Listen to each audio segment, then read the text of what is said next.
ഈശോ മിശിഹായ്ക്ക് സ്തുതിയായിരിക്കട്ടെ. പ്രിയപ്പെട്ട സഹോദരങ്ങളെ, ഞാൻ ഷിബു ജെയിംസ്. സാമീഡിയ എന്ന നമ്മുടെ യൂട്യൂബ് ചാനലിലേക്ക് എല്ലാ സുഹൃത്തുക്കൾക്കും സ്വാഗതം. 2025 ലോഗോസിന്റെ പഠനമാണ് ഈ ചാനലിലൂടെ നടത്തപ്പെടുന്നത്. ഇത് പ്രഭാഷകന്റെ പുസ്തകം 45-ാം അധ്യായത്തിലെ ആദ്യത്തെ വീഡിയോയാണ്. ഇതിന് സമാന്തരമായി തന്നെ മോക്ക് ടെസ്റ്റുകൾ നടത്തുന്നുണ്ട്.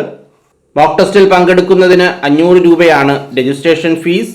താല്പര്യമുള്ളവർ സ്ക്രീനിൽ കാണുന്ന ഗൂഗിൾ പേ നമ്പറിൽ പേയ്മെന്റ് അടച്ചതിനു ശേഷം അതേ നമ്പറിൽ തന്നെ നിങ്ങളുടെ പേരും പരീക്ഷ എഴുതുന്ന നമ്പരും സ്ക്രീൻഷോട്ടും അയക്കേണ്ടതാണ്. അതോടൊപ്പം ഈ ചാനലിൽ തയ്യാറാക്കുന്ന വീഡിയോസിലെ ചോദ്യോത്തരങ്ങൾ അതുപോലെ ഒരു പുസ്തകമാക്കിയിട്ടുണ്ട്. താല്പര്യമുള്ളവർ സ്ക്രീനിൽ കാണുന്ന നമ്പറിൽ ബന്ധപ്പെടുക. ഒന്നാമത്തെ ചോദ്യം, പ്രഭാഷകൻ അധ്യായം 45-ൽ ആകെ എത്ര വാക്യങ്ങളുണ്ട്? 26 വാക്യങ്ങൾ. 2. പ്രഭാഷകൻ അധ്യായം 45-ന്റെ ആദ്യത്തെ തലക്കെട്ട് മോശ. 3. ആരിൽ നിന്നാണ് കാരുണ്യവാനായ ഒരുവനെ കർത്താവ് ഉയർത്തിയത്? യാക്കോബിന്റെ സന്തതികളിൽ നിന്ന്. 4. യാക്കോബിന്റെ സന്തതികളിൽ നിന്ന് എങ്ങനെയുള്ള ഒരുവനെയാണ് കർത്താവ് ഉയർത്തിയത്? കാരുണ്യവാനായ. 5. യാക്കോബിന്റെ സന്തതികളിൽ നിന്നും കാരുണ്യവാനായ ഒരുവനെ കർത്താവ് ഉയർത്തി. അവൻ ആർക്കാണ് സുസമ്മതനായത്? ജനത്തിന്. 6. യാക്കോബിന്റെ സന്തതികളിൽ നിന്നും കർത്താവ് ഉയർത്തിയ കാരുണ്യവാനായ ഒരുവൻ ആരുടെയെല്ലാം പ്രീതിക്കാണ് പാത്രമായത്?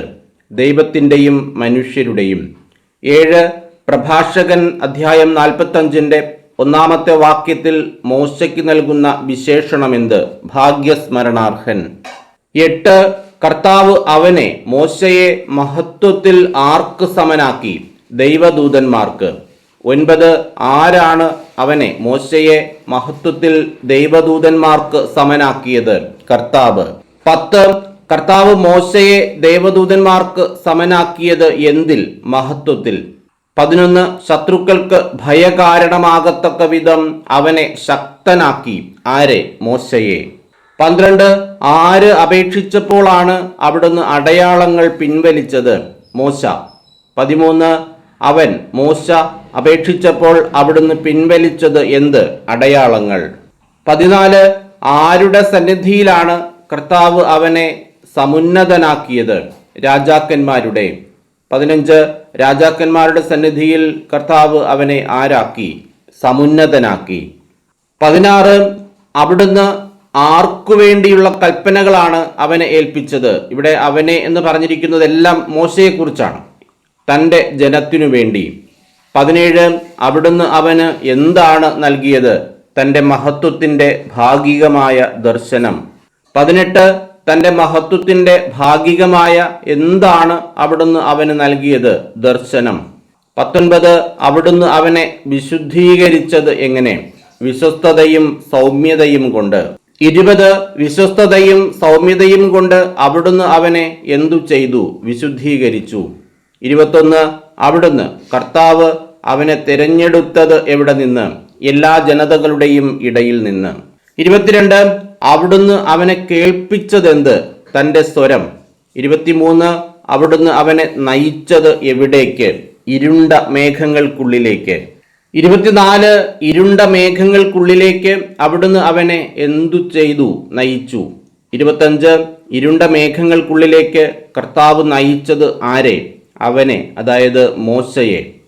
26. കർത്താവ് മോശയ്ക്ക് മുഖാഭിമുഖം നൽകിയത് എന്തെല്ലാം? കൽപ്പനകൾ, ജീവന്റെയും വിജ്ഞാനത്തിൻ്റെയും നിയമം എന്നിവ. 27.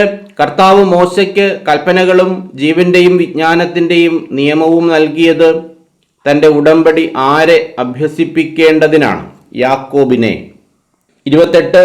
കർത്താവ് മോശയ്ക്ക് കൽപ്പനകളും ജീവന്റെയും വിജ്ഞാനത്തിൻ്റെയും നിയമവും നൽകിയത് യാക്കോബിനെ തൻ്റെ ഉടമ്പടിയും ആരെ തൻ്റെ നീതിയും അഭ്യസിപ്പിക്കേണ്ടതിനാണ് എന്നാണ് പ്രഭാഷകൻ പറയുന്നത്? ഇസ്രായേലിനെ. 29. ഇസ്രായേലിനെ എന്താണ് അഭ്യസിപ്പിക്കേണ്ടത്? തൻ്റെ നീതി. 30.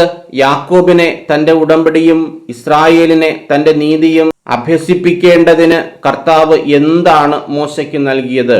മുഖാഭിമുഖം, കൽപ്പനകളും ജീവന്റെയും വിജ്ഞാനത്തിൻ്റെയും നിയമവും. 31 യാക്കോബിനെ തന്റെ ഉടമ്പടിയും ഇസ്രായേലിനെ തന്റെ നീതിയും അഭ്യസിപ്പിക്കേണ്ടതിന് കർത്താവ് കൽപ്പനകളും ജീവന്റെയും വിജ്ഞാനത്തിന്റെയും നിയമവും മോശയ്ക്ക് നൽകിയത് എങ്ങനെ? മുഖാഭിമുഖം. 32 പ്രഭാഷകൻ അധ്യായം 45 രണ്ടാമത്തെ തലക്കെട്ട് അഹറോൻ. 33 പ്രഭാഷകൻ 45:6 ആരെ ഉയർത്തിയ കാര്യമാണ് പറയുന്നത്? അഹറോനെ.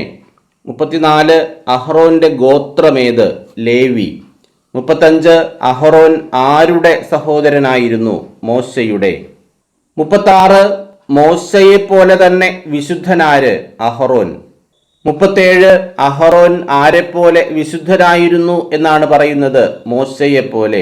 38 ലേവി ഗോത്രജനും മോശയുടെ സഹോദരനും അവനെപ്പോലെ തന്നെ വിശുദ്ധനുമായ ആരെയാണ് കർത്താവ് ഉയർത്തിയത്? അഹറോനെ. 39 പ്രഭാഷകൻ 45:6 അഹറോന് നൽകിയിരിക്കുന്ന വിശേഷണങ്ങൾ എന്തെല്ലാം? ലേവി ഗോത്രജൻ, മോശയുടെ സഹോദരൻ, മോശയെപ്പോലെ തന്നെ വിശുദ്ധൻ. 40 കർത്താവ് ആരുമായാണ് നിത്യമായ ഉടമ്പടി ചെയ്തത്? അഹറോനുമായി. 41 കർത്താവ് അവനുമായി, അതായത് അഹറോനുമായി ചെയ്തതെന്ത്? നിത്യമായ ഉടമ്പടി. 42 അവിടുന്ന് അവനുമായി, അതായത് അഹറോനുമായി നിത്യമായി ഉടമ്പടി ചെയ്യുകയും ആരുടെ പൗരോഹിത്യം അവന് നൽകുകയും ചെയ്തു? ജനത്തിൻ്റെ. 43 അവിടുന്ന് അവനുമായി, അഹറോനുമായി നിത്യമായി ഉടമ്പടി ചെയ്യുകയും ജനത്തിൻ്റെ എന്ത് നൽകുകയും ചെയ്തു? പൗരോഹിത്യം. 44 കർത്താവ് എന്തുകൊണ്ടാണ് അവനെ, അഹറോനെ അനുഗ്രഹിച്ചത്? വിശിഷ്ടമായ തിരുവസ്ത്രങ്ങൾ കൊണ്ട്. 45 കർത്താവ് അവനെ, അഹറോനെ അണിയിച്ചത് എന്ത്? മഹിമയേറിയ മേലങ്കി. 46 എങ്ങനെയുള്ള മേലങ്കിയാണ് കർത്താവ് അവനെ, അഹറോനെ അണിയിച്ചത്? മഹിമയേറിയ. 47 കർത്താവ് മഹിമയേറിയ മേലങ്കി അണിയിച്ചത് ആരെ? അഹറോനെ. 48 മഹിമയേറിയ മേലങ്കി അവനെ അണിയിച്ചതോടൊപ്പം അണിയിച്ചതായി പറയുന്നതെന്ത്? മഹിമയുടെ പൂർണ്ണത. 49 എന്തിൻ്റെ പൂർണ്ണതയാണ് അവിടുന്ന് അവനെ, അഹറോനെ അണിയിച്ചത്? മഹിമയുടെ. 50 കർത്താവ് അഹറോനെ ശക്തനാക്കിയത് എന്തു നൽകിയാണ്? അധികാര ചിഹ്നങ്ങൾ. 51 എന്ത് ചിഹ്നങ്ങൾ നൽകിയാണ് കർത്താവ് അവനെ, അഹറോനെ ശക്തനാക്കിയത്? അധികാര ചിഹ്നങ്ങൾ. 52 പ്രഭാഷകൻ 45:8 പ്രകാരം കർത്താവ് അഹറോന് നൽകിയത് എന്തെല്ലാം? കാൽച്ചട്ട, നീണ്ട അങ്കി, എഫോദ്. 53 കാൽച്ചട്ടയും നീണ്ട അങ്കിയും എഫോദും അവന്, അഹറോന് നൽകിയതാര്? കർത്താവ്. 54 കർത്താവ് നൽകിയ എന്തിനു ചുറ്റുമാണ് മാതള നാരങ്ങ തുന്നിച്ചേർത്തത്? അങ്കിക്കു ചുറ്റും. 55 അങ്കിക്ക് ചുറ്റും തുന്നിച്ചേർത്തത് എന്ത്? മാതള നാരങ്ങയും ധാരാളം സ്വർണമണികളും. 56 കർത്താവ് നൽകിയ അങ്കിക്ക് ചുറ്റും തുന്നിച്ചേർത്ത സ്വർണമണികളുടെ പ്രത്യേകത എന്ത്? നടക്കുമ്പോൾ ശബ്ദമുണ്ടാക്കുന്നത്. 57 നടക്കുമ്പോൾ ശബ്ദമുണ്ടാക്കുന്ന ധാരാളം സ്വർണമണികൾ അങ്കിക്കു ചുറ്റും തുന്നിച്ചേർത്തത് എന്തിന്? ദേവാലയത്തിൽ തൻ്റെ ആഗമനത്തെ അറിയിക്കാൻ. 58 മാതള നാരങ്ങയും ദേവാലയത്തിൽ തൻ്റെ ആഗമനത്തെ അറിയിക്കാൻ നടക്കുമ്പോൾ ശബ്ദമുണ്ടാക്കുന്ന ധാരാളം സ്വർണമണികളും തുന്നിച്ചേർത്തത് എവിടെ? അങ്കിക്കു ചുറ്റും. 59 എന്തെല്ലാം വർണ്ണങ്ങൾ കലർന്ന ചിത്രപ്പണികളോടുകൂടിയ വിശുദ്ധ വസ്ത്രങ്ങളാണ് അവിടുന്ന് അവനെ അണിയിച്ചത്?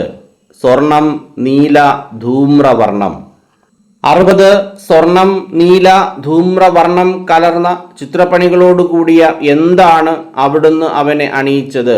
വിശുദ്ധ വസ്ത്രം. 61 സ്വർണം, നീല, ധൂമ്രവർണം കലർന്ന ചിത്രപ്പണികളോടുകൂടിയ വിശുദ്ധ വസ്ത്രത്തോടൊപ്പം കർത്താവ് അവനെ അണിയിച്ചത് എന്തെല്ലാം? ഉറീം, തുമ്മീം. 62 എങ്ങനെ പിരിച്ചെടുത്ത കടും ചുമപ്പ് നൂൽ ഇസ്രായേൽ ഗോത്രങ്ങളുടെ എണ്ണത്തിനനുസരിച്ച് അവരെ അനുസ്മരിപ്പിക്കാൻ അണിയിച്ചു എന്നാണ് പറയുന്നത്? കരവിരുതോടെ. 63 കരവിരുതോടെ പിരിച്ചെടുത്ത എന്തു നൂലാണ് ഇസ്രായേൽ ഗോത്രങ്ങളുടെ എണ്ണത്തിനനുസരിച്ച് അവരെ അനുസ്മരിപ്പിക്കാൻ അവനെ അണിയിച്ചത്? കടും ചുമപ്പ് നൂൽ. 64 എന്തിനനുസരിച്ചാണ് അവരെ അനുസ്മരിപ്പിക്കാൻ സ്വർണപ്പണിക്കാരൻ മുദ്രമോതിരത്തിൽ രത്നങ്ങൾ എന്ന പോലെ ലിഖിതങ്ങൾ കൊത്തിയ രത്നങ്ങൾ പതിച്ച സ്വർണഫലകം അവനെ അണിയിച്ചത്? ഇസ്രായേൽ ഗോത്രങ്ങളുടെ എണ്ണത്തിനനുസരിച്ച്. 65 എന്തിനു വേണ്ടിയാണ് ഇസ്രായേൽ ഗോത്രങ്ങളുടെ എണ്ണത്തിനനുസരിച്ച് സ്വർണപ്പണിക്കാരൻ മുദ്രമോതിരത്തിൽ എന്ന പോലെ ലിഖിതങ്ങൾ കൊത്തിയ രത്നങ്ങൾ പതിച്ച സ്വർണഫലകം അണിയിച്ചത്? ഇസ്രായേൽ ഗോത്രങ്ങളെ അനുസ്മരിപ്പിക്കാൻ. 66 എങ്ങനെയുള്ള സ്വർണഫലകമാണ് അഹ്റോനെ അണിയിച്ചത്? ലിഖിതങ്ങൾ കൊത്തിയ രത്നങ്ങൾ പതിച്ച. 67 മുദ്രമോതിരത്തിൽ ലിഖിതങ്ങൾ കൊത്തുന്നത് ആര്? സ്വർണപ്പണിക്കാരൻ. 68 അവന്റെ അഹ്റോന്റെ തലപ്പാവിൽ എന്താണ് അണിയിച്ചിരിക്കുന്നത്? സ്വർണം കൊണ്ടുള്ള ഒരു കിരീടം. 69 അവന്റെ, അതായത് അഹ്റോന്റെ തലപ്പാവിൽ അണിയിച്ചിരിക്കുന്ന കിരീടം എന്തുകൊണ്ടുള്ളതാണ്? സ്വർണം കൊണ്ടുള്ളത്. 70 അവന്റെ തലപ്പാവിൽ സ്വർണം കൊണ്ടുള്ള ഒരു കിരീടം അണിയിച്ചിരിക്കുന്നു. അതിൽ എന്താണ് കൊത്തിയിരിക്കുന്നത്? വിശുദ്ധി. 71 തലപ്പാവിൽ സ്വർണം കൊണ്ടുള്ള ഒരു കിരീടം അണിയിച്ചിരിക്കുന്നു. അതിൽ വിശുദ്ധി എന്ന് കൊത്തിയിരിക്കുന്നത് എന്തുപോലെയാണ്? ഒരു മുദ്രയിലെന്ന പോലെ. 72 അഹ്റോന്റെ തലപ്പാവിൽ സ്വർണം കൊണ്ടുള്ള ഒരു കിരീടത്തിൽ മുദ്രയിലെന്ന പോലെ വിശുദ്ധി എന്ന് കൊത്തിയിരിക്കുന്നതിൽ പ്രകടമാകുന്നതെന്ത്? ഒരു വിദഗ്ധന്റെ കരചാതുരി. 73 ഒരു വിദഗ്ധന്റെ കരചാതുരി പ്രകടമാകുന്നത് എവിടെയാണ്? അഹ്റോന്റെ തലപ്പാവിൽ സ്വർണം കൊണ്ടുള്ള കിരീടത്തിൽ വിശുദ്ധി എന്ന് കൊത്തിയിരിക്കുന്നതിൽ.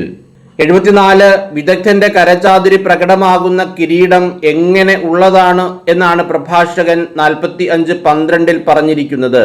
നയനാനന്ദകരവും ശ്രേഷ്ഠവും അലങ്കൃതവും. 75 നയനാനന്ദകരവും ശ്രേഷ്ഠവും അലങ്കൃതവുമായതെന്ത്? വിദഗ്ധന്റെ കരചാതുരി പ്രകടമാക്കുന്ന വിധത്തിൽ കിരീടത്തിൽ കൊത്തിയിരിക്കുന്ന വിശുദ്ധി. 76 അഹ്റോന്റെ തലപ്പാവിൽ അണിയിച്ച കിരീടത്തിന്റെ സവിശേഷതകൾ എന്തെല്ലാം?